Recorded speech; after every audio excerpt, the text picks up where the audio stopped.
What's up, everybody? I'm Ben with the Digital Online Coach, helping small businesses and freelancers in the digital age. You can see me right down here in the corner, probably the bottom left. And today we're going to be learning how to set up a WordPress website through Bluehost. Now, this is a simple presentation through PowerPoint I'm going to put on the screen because I would have to go through and get another hosting platform and pay about $95 for this, which actually I did for this video. So if you find this valuable and educational, please drop a like. And this is a follow along video, so if you want to click the link in the description below, it would be the first one to follow along. That would be helpful for me because I get a small commission off of it and it helps you learn better as well. So let's get started. So when you go to the Bluehost website, the first thing you see here is the home screen. And this is when they were having a promotion that's $2.95. Typically this is going to be $3.95. So all you want to do right now is just go ahead and get started. So let's go to the next screen. The second screen we're going to see here is to select your plan. Right now they have Basic, Plus, and Prime. I would just go ahead and get the Prime selection right here. This is going to include some extras and everything else in the Plus. The reason I wouldn't use the basic plan is because they only have one website. Typically, when you host a website, especially if you're a business, you might want to do a subdomain such as a store or a sign-up website, and that's going to be another addition onto the one website. So typically, most people get the Plus plan just in case they want to add more websites, such as myself. I do have several websites, whether it's for clients or myself. So this is the best plan for me. Again, you should choose what you want to choose. So let's go on to the next slide.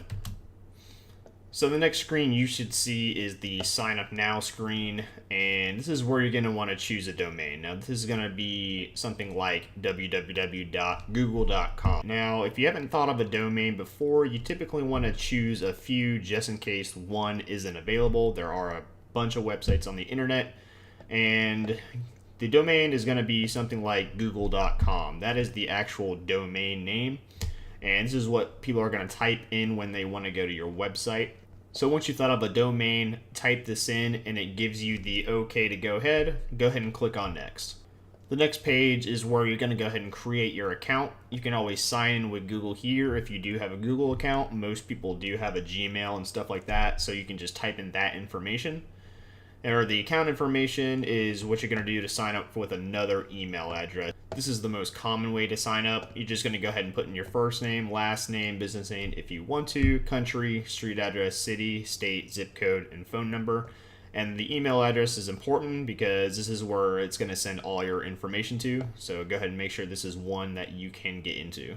Package information is going to be the actual pricing plan. Now, once you actually get into the Bluehost screen, I think the plus 12-month price is going to be more. I think it's going to be an option for more months. The most common way to get your website hosted is typically 12 months. If you know this is going to be a long-term thing, you can always choose the more month plan by clicking on the drop-down arrow. It does decrease the price somewhat, but for this tutorial, I'm basically choosing the 12-month plan. Now also what you see down here, you're going to see a bunch of checked box. I believe these are checked once you get into this web page. You can go ahead and uncheck everything. This is basically extras they're going to sell you. You don't necessarily need this stuff.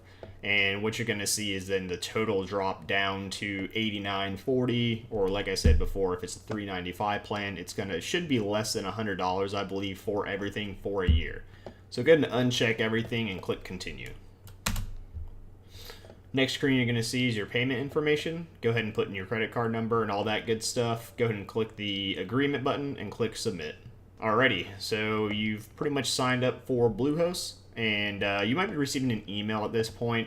This is the payment sphere screen. You don't necessarily need this right now. We're going to just go ahead and click no thanks for this tutorial.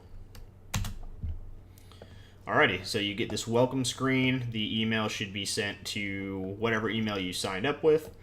And now you're going to go ahead and choose a password. This is the password to get into your Bluehost account. Go ahead and write this down, or just make sure it's something you can remember.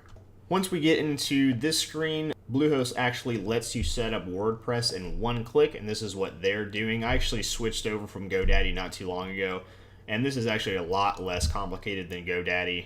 It takes some technical skills to really work GoDaddy. If you don't have them, I suggest Bluehost, and this is why I'm doing this tutorial for this, because this is a channel for beginners. So we're actually going to skip this step, because if you never went into WordPress before, you don't know what a theme is.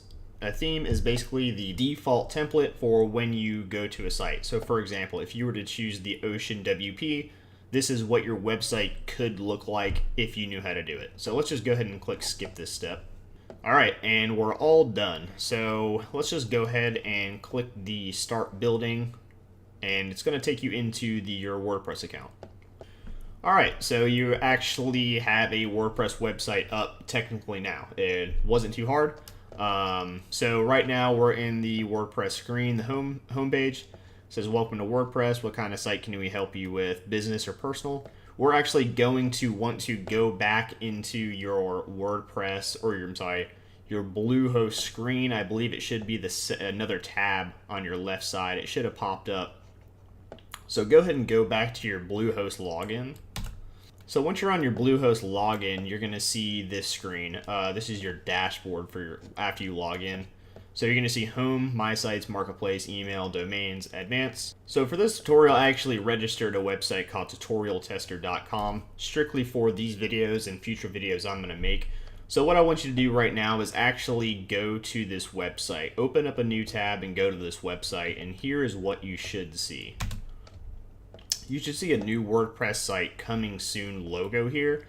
And I was a little confused with this because one-click WordPress builds, this will actually pre-fill with a default theme and have your website up. And I was confused about this when I first started, but I'm going to show you how to get your website up and running and have it on the internet. So if your tab's still up on your default WordPress domain, it actually gives you a temporary domain. Now, I wasn't sure what this was at first. I thought it was letting your domain propagate in the background on the servers and then eventually let you log into your WordPress website admin console and you're going to see your domain that you selected.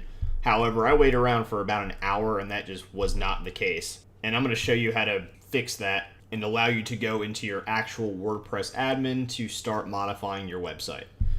So let's go back to the Bluehost login page.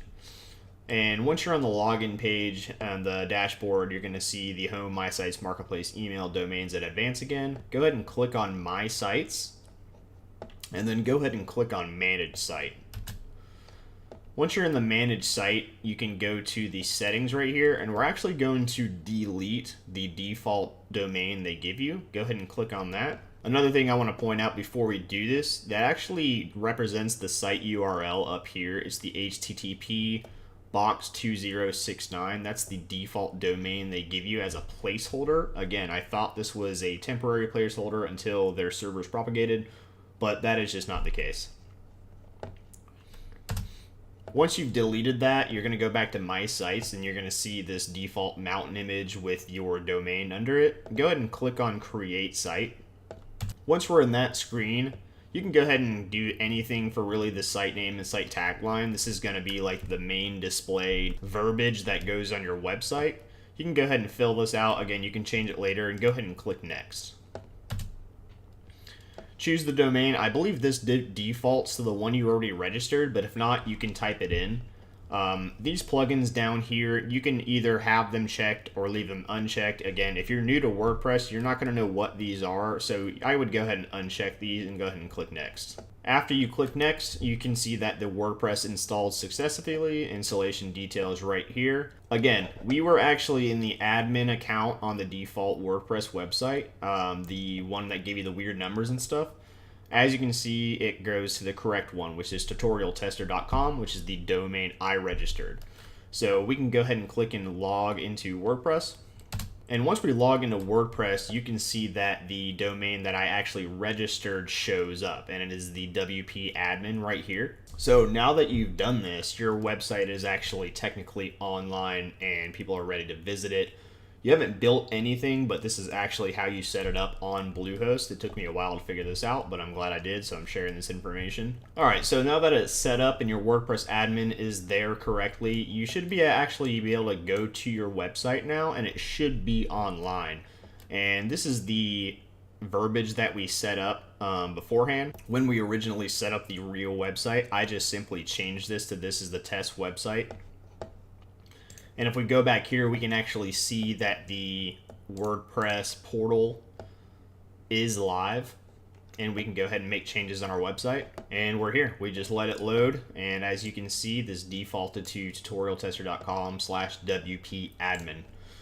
And this is the end of the video. This is really just a setup video. If you don't know anything about WordPress, I'm going to be doing more tutorials in the future. So if you want to subscribe this video, that would be great. That'd be very helpful.